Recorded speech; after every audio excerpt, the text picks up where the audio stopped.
Assalamualaikum warahmatullahi wabarakatuh. Selamat pagi Pak Asep. Kami dari kelas 12 IPA 2 akan mempresentasikan tentang gas mulia.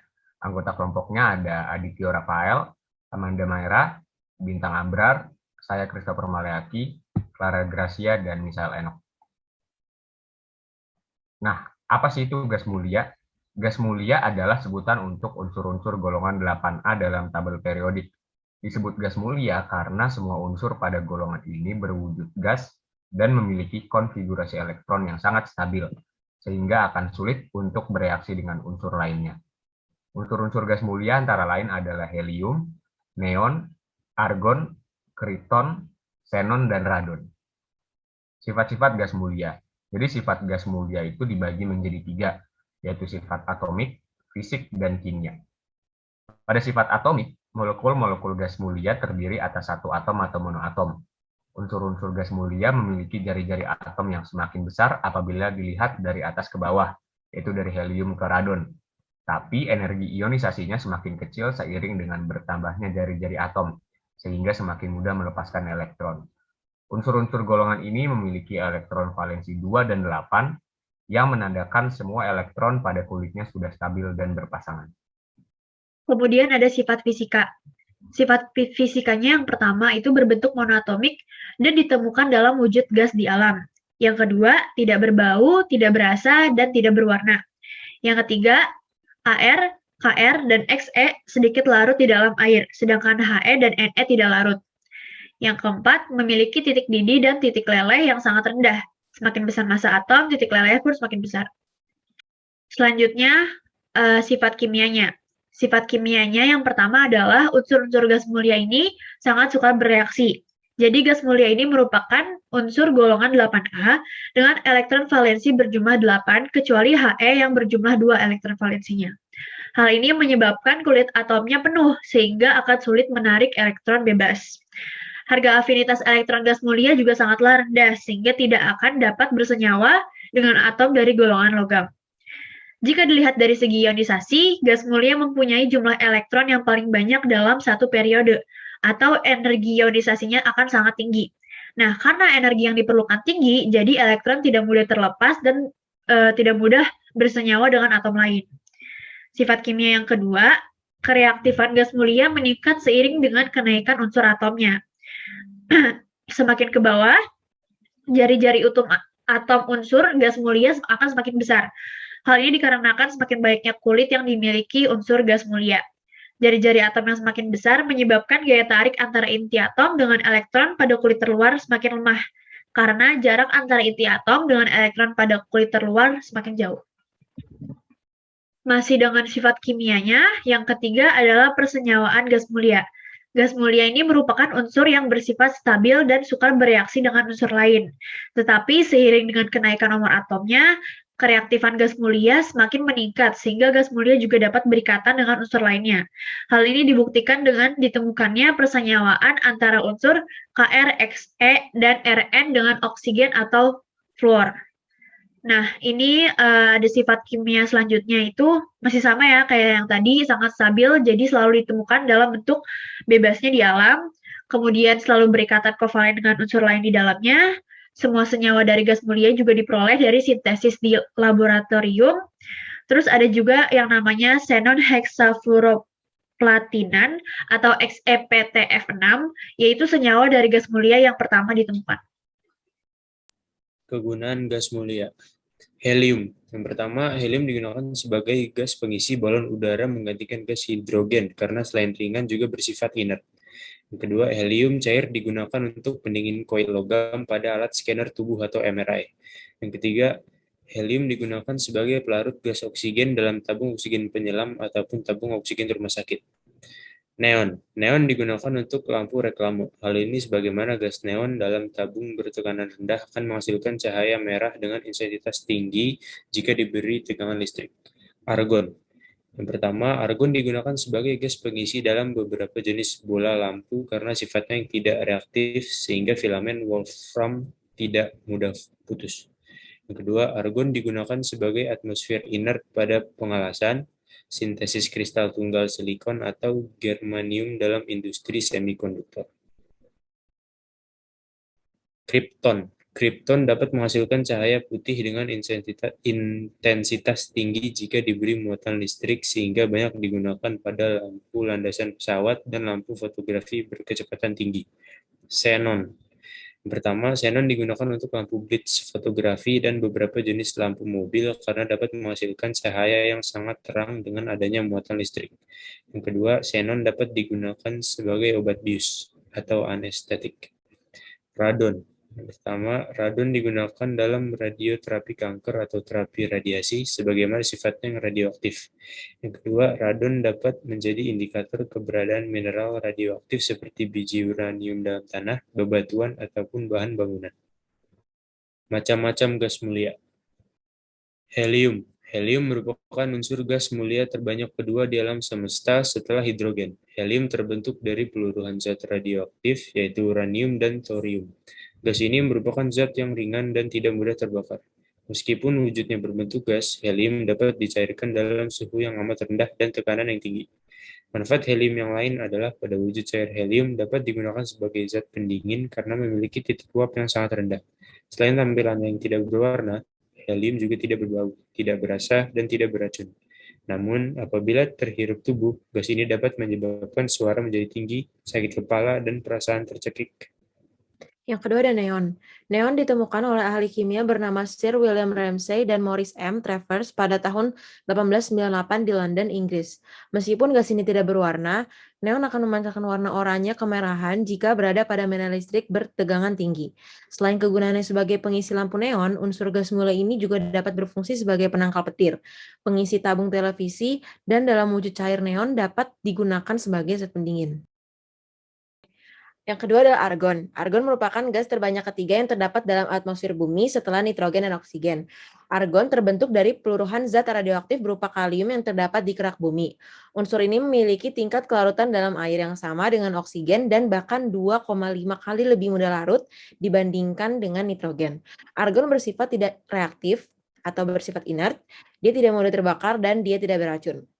Nah, ketika argon berada dalam medan listrik, argon akan memunculkan warna lilac atau ungu muda gitu. Unsur gas mulia ini banyak digunakan di bidang industri baik dalam wujud gas maupun cair. Kegunaan lain argon adalah sebagai gas inert yang melindungi dari bunga api listrik saat proses pengelasan, produksi titanium dan unsur reaktif lainnya, serta digunakan sebagai lapisan pelindung dalam pembuatan kristal silikon dan germanium. Yang ketiga adalah krypton. Nah, krypton ini merupakan gas yang paling langka di atmosfer dan dari unsur-unsur gas mulia lainnya. Sama halnya dengan neon, krypton ditemukan oleh ahli kimia bernama Sir William Ramsay dan Maurice M. Travers dari sisa-sisa gas pada sampel udara cair yang dipanaskan kembali hingga mendidih. Lalu ada xenon. Setelah Sir William Ramsay dan Maurice M. Travers menemukan krypton dan neon, di tahun yang sama menemukan unsur gas mulia yang lain, yaitu xenon. Xenon ditemukan dalam residu yang tersisa dari hasil pemanasan sampel udara cair, dan xenon adalah gas berat yang langka dan tidak berbau. Gas ini bersifat tidak reaktif pada sebagian besar bahan kimia. Xenon akan memancarkan cahaya berwarna biru saat berada pada medan listrik bertegangan tinggi. Saat ini senyawa xenon telah banyak dibuat, contohnya seperti xenon piroksida dan xenon tetraoksida yang sangat eksplosif atau mudah meledak. Xenon juga dianggap tidak beracun meskipun banyak senyawanya yang beracun karena sifat oksidasinya yang kuat. Lalu ada radon. Radon ini merupakan unsur gas mulia yang bersifat radioaktif. Radon terbentuk dari penguraian radium, zat kimia radioaktif dari unsur logam. Radon tidak mudah bereaksi secara kimia namun sangat berbahaya bagi kesehatan karena sifatnya yang radioaktif. Radon juga tidak berwarna, tapi apabila didinginkan hingga membeku atau padat, radon akan menjadi warna kuning, sedangkan radon berwujud cair akan berwarna oranye kemerahan. Nah, kalau kita udah belajar gas mulia tadi, kita lanjut ke sejarahnya dulu. Nah, jadi berawal dari penemuan Henry Cavendish pada 1765, terus selanjutnya ada Lord Rayleigh dan Sir William Ramsay tahun 1894 itu menemukan argon, terus tahun 1895 helium ditemukan oleh Sir William Ramsay, Terus Sir William Ramsay dan juga Maurice Travers tahun 1898 juga menemukan krypton, xenon, dan neon. Jadi ini sejarah singkat mengenai gas-gas mulia yang tadi udah dipresentasiin sama teman-teman. Selanjutnya kita ke sesi Q&A atau question and answer. Nah, pertanyaannya itu ada, kenapa Xe atau xenon bisa bergabung dengan PT-F6? Bukannya Xe inert. Nah, habis itu, jadi sebelumnya O2 itu bisa bergabung dengan PT-F6 menjadi O2 PT-F6 karena energi ionisasi O dan Xe itu mirip. Maka dicobalah Xe direaksikan dengan PT-F6 di ruang vakum. Ini ada gambarnya juga. Terus cobaan lebih lanjutnya yaitu gas mulia tidaklah sepenuhnya inert. Jadi inert itu artinya stabil, jadi tidak bisa bereaksi. Nyatanya Xe bisa bereaksi. Xe bereaksi dengan X dan O yang memiliki elektron negatifan tinggi. Terus ini juga ada tabel periodiknya. Kita bisa lihat kalau semakin ke kanan elektron negatifannya naik, terus juga semakin ke atas semakin naik. Jadi kalau semakin ke kiri itu semakin turun dan semakin bawah juga semakin turun. F dan O itu paling tinggi elektron negatifannya.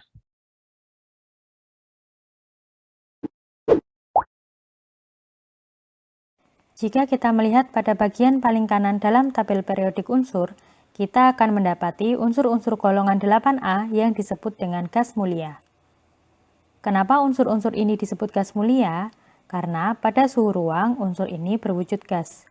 Selain itu, juga dikenal dengan kestabilannya sehingga sukar bereaksi dengan unsur lainnya. Bahkan dulunya gas mulia disebut sebagai gas inert karena dianggap tidak dapat bereaksi dengan unsur lainnya. Barulah pada tahun 1962, Niels Bartlett mereaksikan xenon dengan PT-F6 dan menghasilkan senyawa gas mulia yang pertama kali, yaitu xenon heksafluoroplatinat. Baru setelahnya ditemukan senyawa-senyawa lainnya dari unsur gas mulia. 6 unsur alami yang tergolong gas mulia, yaitu helium, neon, argon, kripton, xenon, dan radon. Kestabilan dari gas mulia dapat disebabkan karena beberapa hal, di antaranya konfigurasi elektron yang stabil. Konfigurasi elektron gas mulia berakhir pada konfigurasi duplet untuk helium dan oktet untuk unsur lainnya. Semua elektron pada subkulitnya sudah berpasangan, sehingga menyebabkan unsur ini stabil karena sukar membentuk ikatan kovalen dengan atom lain. Selain itu, unsur-unsur gas mulia memiliki energi ionisasi yang tinggi sehingga sulit membentuk ion positif, dan juga memiliki afinitas elektron yang rendah sehingga menyebabkan atom-atom gas mulia sulit mengikat elektron untuk menjadi ion negatif. Hal ini mengakibatkan gas mulia sukar berikatan secara ionik. Karena sifatnya yang stabil, di alam gas mulia ditemukan dalam bentuk monoatomik. Gas mulia terdapat di atmosfer dalam jumlah kecil. Argon merupakan unsur gas mulia yang memiliki kelimpahan paling banyak di antara unsur lainnya. Sementara radon bersifat radioaktif dan memiliki waktu paruh yang relatif pendek sehingga radon akan kembali meluruh menjadi unsur lainnya. Beberapa ahli berhasil mensintesis senyawa gas mulia dari unsur argon, kripton, xenon, dan radon. Helium dan neon diketahui tidak mengalami reaksi kimia membentuk suatu senyawa. Kereaktifan unsur gas mulia meningkat dari argon ke radon sehingga semakin mudah bereaksi dengan unsur yang memiliki keelektronegatifan tinggi seperti oksigen dan fluor. Untuk sifat fisis unsur-unsur gas mulia dapat diamati melalui data berikut.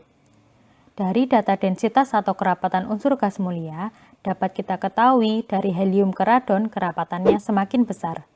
Sedangkan untuk jari-jari atom semakin bertambah dari helium ke radon. Hal ini berbanding terbalik dengan energi ionisasi gas mulia, di mana energi ionisasinya dari helium ke radon semakin berkurang. Titik leleh dan titik didih yang dimiliki unsur gas mulia sangat rendah. Titik didihnya hanya beberapa Celcius di atas titik lelehnya. Seiring bertambahnya massa atom dan jari-jari atom, kekuatan gaya London bertambah, sehingga titik leleh dan titik didih dari helium ke radon semakin bertambah. Helium biasa digunakan sebagai pengisi balon udara karena sifatnya yang ringan dan inert. Selain itu, helium juga biasa digunakan sebagai pelarut gas oksigen karena sifatnya yang inert dan kelarutannya dalam darah yang rendah. Neon biasa digunakan untuk lampu reklame karena gas neon dalam tabung bertekanan rendah akan menghasilkan cahaya merah dengan intensitas tinggi jika diberi tegangan listrik. Selain itu, lampu di bandara umumnya menggunakan neon sebagai pengisinya karena cahaya yang dihasilkan dapat menembus kabut. Argon biasa digunakan sebagai pengisi dalam beberapa bola lampu karena sifatnya yang tidak reaktif sehingga filamen wolfram tidak mudah putus. Argon juga biasa digunakan untuk atmosfer pada pengelasan logam. Krypton biasa digunakan pada lampu kilat fotografi dan juga sebagai pengisi lampu fluoresen. Xenon dapat digunakan dalam pembuatan lampu untuk bakterisida. Selain itu, xenon juga dapat digunakan sebagai obat bius atau anestetik. Namun, penggunaannya sangat terbatas sehubungan dengan harganya yang mahal. Radon digunakan dalam radioterapi kanker sebagaimana sifatnya yang radioaktif. Selain itu, radon dapat menjadi indikator keberadaan mineral radioaktif seperti biji uranium dalam tanah maupun batuan. Oke, terima kasih. Mohon maaf apabila ada kesalahan. Izinkan saya menutup presentasi ini dengan sebuah pantun. Bikin keripik menggunakan resep, kimia menjadi asik belajarnya karena diajar sama Pak Asep. Sekian, terima kasih. Wassalamualaikum warahmatullahi wabarakatuh.